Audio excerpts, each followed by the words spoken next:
Hello, welcome back to Kim Reads as we continue with Rebecca of Sunnybrook Farm. Chapter 11, An Understanding Heart. Well, Rebecca, Miss Maxwell said, feeling certain that this was a bright student who could handle constructive criticism well. Your friends were wrong and you were right. Your poems are pretty bad. She looked directly at Rebecca and smiled as she spoke and just softened her remark. Then I must give up all hope of ever being a writer, sighed Rebecca, praying that she could hold back the tears back until the interview was over. I wouldn't go that far, interrupted her teacher. Though they don't amount to much as poetry, they do show a good deal of promise in other directions. You almost never make a mistake in rhyme or meter. They show you have a natural sense of what is right, a sense of form, poets calls it. Is it? When you are older and have more knowledge, experience, and vision, which poetry requires, I think you may write very good verse. Of course, you already have imagination. That's very important, too. Should I never write poetry again, not even to amuse myself? Rebecca asked quietly. Of course, you should continue to write poetry, Miss Maxwell replied encouragingly.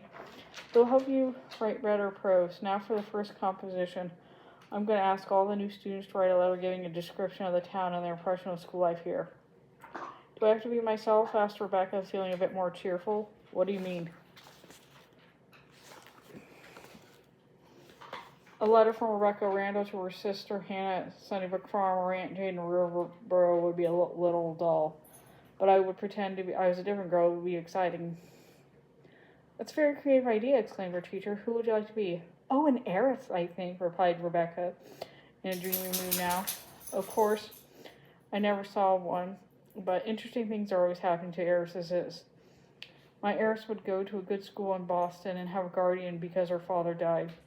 Yes, the girl shall be called Evelyn Abercrombie, and her guardian should be Mr. Adam Ladd. Do you know Mr. Ladd? Asked her teacher in surprise. He's my best friend, cried Rebecca gaily. Do you know him too?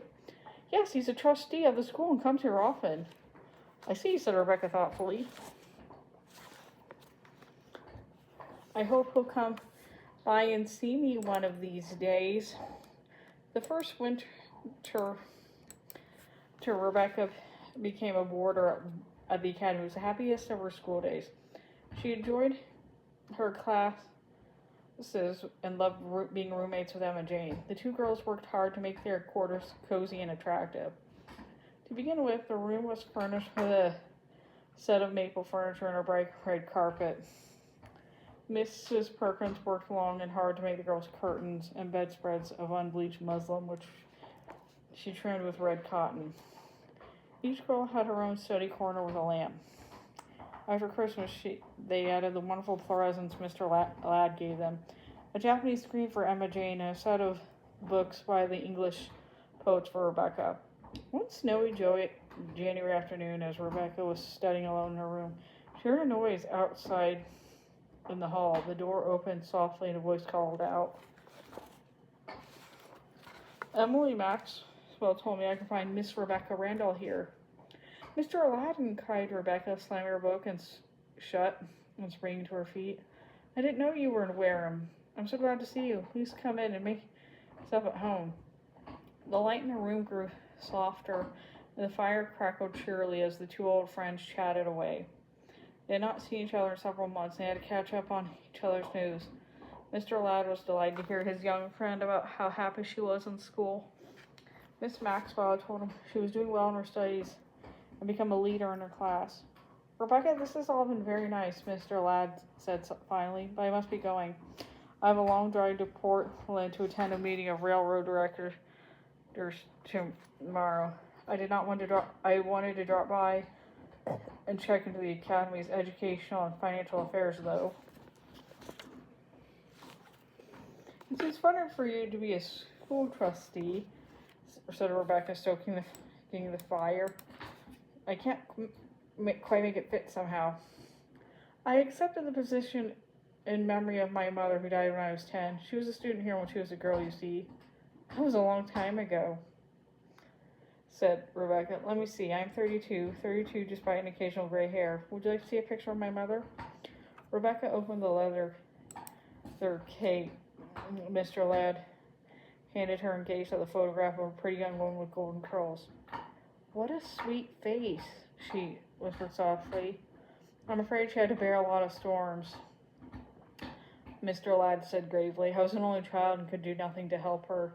Now with success and money, all that would have been made easy for her, and it's too late." This was a new side to Adam Ladd that Rebecca had never seen before, and her heart went out to him. "I'm so glad I know about this," she said. "I know your mother would have been very proud of you if she were alive today." "Goodbye, Miss Rebecca Randall," said Mr. Ladd, taking her slim hands in his and looking her in his eyes as if he were seeing her for the first time. "You're a great comfort to me. It's not every 15-year-old girl who could be so understanding." "Oh, I understand," Rebecca replied as she showed Mr. Ladd to the door. Her eyes filled with tears as she spoke. "My father died when I was a little girl, and my mother had a terrible financial struggle trying to raise us. Not only that, but now I'm worried about Aunt Jane and Aunt Miranda. I have this feeling something's wrong, but I don't know what it is. I'll just have to keep my mind on my work and try to find out." The school year sped happily by for Rebecca. This summer, she studied diligently, and on her return to the academy in the fall, she took and passed the exams that would enable her to complete her high school course in 3 years as she planned instead of 4. Rebecca's early graduation was now virtually assured. Unfortunately, the situation at the brick house and railroad was more difficult than ever. Her Aunt Miranda was always quick to anger. Never before had she been so critical and sarcastic. One Saturday afternoon, after a stormy scene in the kitchen, Rebecca ran upstairs in tears and sobbed. "Oh, Aunt Jane, there's no pleasing Aunt Miranda. Everything I do is wrong. She said it would take my whole life to get Miranda out of me. I'm not sure I want to do that. So there." Jane swept her arms around Rebecca and held her close. Then she leaned back and wiped her tears from her niece's eyes with her handkerchief. "You must be patient with Miranda," she said. "I haven't told you this because I didn't want you to worry you when you were studying so hard, but your Aunt Miranda isn't well."